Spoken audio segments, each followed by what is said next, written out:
You may know about Oakland and the Strip District or Squirrel Hill, but today we're going to show you a small Pittsburgh town that we know you haven't heard about, a little area known as Finleyville. Founded in 1797 by John Finley, he founded it after serving in the Revolutionary War, and since its founding it has remained a small, quiet community. But don't let that fool you into thinking it's a town devoid of entertainment. In fact, that couldn't be farther from the truth. We'll start on the outskirts of town, right before you start heading into South Park. Trax Farms, which was founded in 1865, has been providing people with fresh food, plants, knickknacks that range from pottery to water fountains. And during the holidays, they have hay rides, a huge pumpkin patch. There's also the Strawberry Festival, where there are tons of strawberry treats and things for kids to do that range from cornfields to the previously mentioned hay rides. Inside the store, there's also a small antique shop where once you enter, you feel like you've entered another time. There's also a display beehive with real bees, and finally, their famous apple cider. If you don't know about Finleyville, you most likely know about Trax Farms. If you continue on further down the road, you come to an area that always sees business. The Beach House is a breakfast and lunch restaurant. Lined throughout it are photos of the area from long ago. A blast to the past. Behind it is Joe's Tiki Bar, where small bands go to play. And in a huge parking lot just about every Friday in the summer, with weather permitting, there's the famous car show, where people from all over proudly display their antique cars and motorbikes. Behind all this, what remains a mineral beach. Opened way back in 1924, it always provided people a way to cool off on a hot summer's day, and it remained that way until its closing in 2018, 94 years later. Now, it sits empty with overgrowth, and has been put up for sale and waits to be bought. If you continue on down this road, you'll pass some small shops and restaurants, such as Dollar General, Subway, and a Route 88 antique shop. A little more down the road there's a Dairy Queen and a floral shop. Now, we finally come to a more residential area of the town, with an apartment complex, a small neighborhood, and the auto body shop Skeets, and this little building called Quilter's Corner. You pass through some more small neighborhoods before passing the now empty Ringgold Middle School, which closed when the new middle school that was connected to the high school was built last year. Across the school, there's the local baseball field, which for 1 week during every summer doubles as a small carnival. Then, St. Francis of Assisi Church. Founded in 1893, it was always the main church in town. While the current church was only built in 2010, it hasn't lost any of its relevancy. The building behind it, which is the original church, has now been converted into a bingo and food hall. There's also a small festival at the church during the summer as well, but it doesn't have rides, opting for more of a game and food-oriented event. With that, we finally make it to downtown Finleyville, but we have one more detour before we go through it. This house that has been abandoned has been claimed to be haunted. People would work on it and claim that whatever work they would do would be undone the next day, and they would hear voices when no one was around and hear running footsteps, but no one was there. The house was supposedly a retirement home at one point, but was eventually shut down. It still remains abandoned to this day. But with that, we can finally enter the main town. With a population of 408 at the time of 2017, while the town looks run down, it's as busy and lively as ever. The first major building is the Volunteer Fire Department. It was formed in 1907 when horses and carriages were still the main means of transportation. Although the department existed, it was rather unofficial, with not much leadership in the building.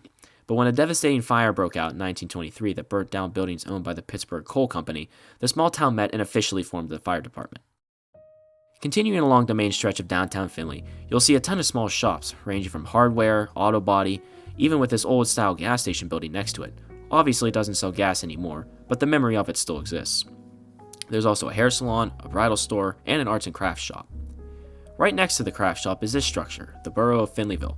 With its old-fashioned clock and two distinct pillars, it has been standing for over 100 years. Before you make this right turn, you'll find another floral shop. Now making this turn, you get into another small neighborhood, with the vet's office and Brian's BBQ, a popular summer restaurant famous for its homemade food. From their pork to mac and cheese, it's always a delight.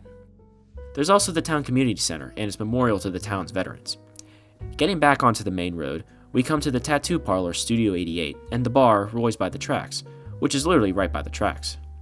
Across from that is Giant Oaks Winery, which had just opened this past Saturday, February 8th. After extensive planning, we weren't prepared. We got such a following without any advertising, just word of mouth, social media. Turnout yesterday was remarkable. It was really good. Today's presentation is going to be completely different, and I think we're going to do a lot better job. It's really a hobby gone mad. I started out making a carboy, which is a 6-gallon jug. Went from 1 to 2 to 10, bought my first barrel, got to 10 barrels, then was making it in the house, and I built a garage to hold all the wine. Next thing you know, I'm making 50 cases a year, then 100, then I decided to get licensed. And it's just all because I enjoy making wine. I enjoy the craft. I enjoy the creativity. I enjoy the ability to do what I want to do when I want to do it. And next thing you know, here I am. I like the small town feel. I love this building. And I like the demographics, the proximity to Peters, South Park, Bethel Park. I thought that this venue with my wine and this room that we created would be the perfect place to enjoy a glass of wine. You might notice the bright pink building tucked away on the opposite side of the tracks. This is the Pink House. Originally known as Wagner's Chocolates, which only took up the name the Pink House 8 years ago, they've been making homemade candies for the last 40 years, while the famous Pink House building has been standing for well over 100. Owning it has been a real challenge, but I've never been afraid of hard work. But I went to school for graphic design, so I have a real artistic background, and it turned out to be so much more creative than I thought it would be. Finleyville is a great small town, and I really wanted to make some changes in it. When I moved here, I saw a need for more of a family-centered place in the middle of all these bars. I wanted something that wasn't a bar, a chocolate place. It needed something strong with all the little places that were closing. So what separates the store from other chocolate companies? It's separated because it's staying small on purpose. We had chances to grow bigger, but we were starting to have to really sacrifice things like quality and service, and we didn't want to do that. One of our specialties of being small was we can cater to people for special things that they need. Like there was a gentleman whose mom was, it's sad, but she was in her last days of life. And the only thing she would eat, she wouldn't eat anything on the face of the planet except for our chocolate-covered bacon. And I didn't normally make it. It's not normally something that's here, but I would make it for this guy, and he would take it to her, and stuff like that. I'd like to see anybody go to one of the bigger places and ask them to do something special for them. You go in the bigger places, and they just grab your money and want to, take your money and you go. But like here, you're like a friend by the time you leave. Making a right at the next stoplight, we have the Giant Eagle, which was originally a small shop and save built in late 1975. It was converted to the current store a little more than 20 years ago. Now getting back onto Route 88, we can see a small brick road section of the original Route 88. After another short drive, we get off of Route 88, where we end our tour at the Finleyville Airport, where you can get flight instructions or just go on a fun ride, which could be taken all over Finleyville.